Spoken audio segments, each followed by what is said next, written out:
Hey everyone, I'm going to show you how to save browser sessions automatically.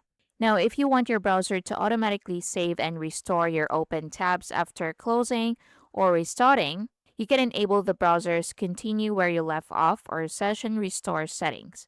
So to start, open Chrome, click the three dots in the top right corner, then scroll down and go to settings. Now on the left side, select on startup, then choose continue where you left off. So click on that, and that's it. Quick one.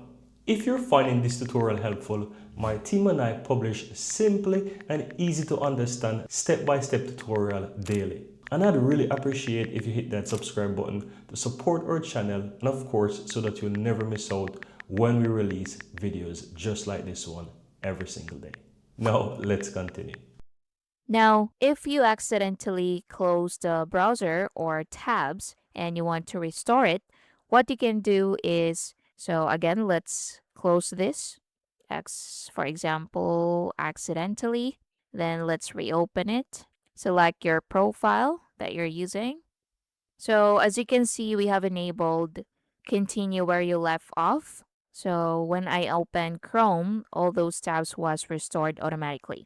Now let's say those tabs wasn't restored. So what you can do is to press Ctrl Shift plus T to restore those tabs. So again, just press Ctrl plus Shift plus T. Another method you can do is to click the three dots in the top right corner and go to history, then just go to recent tabs and restore those tabs. And that's basically it. Thank you for watching.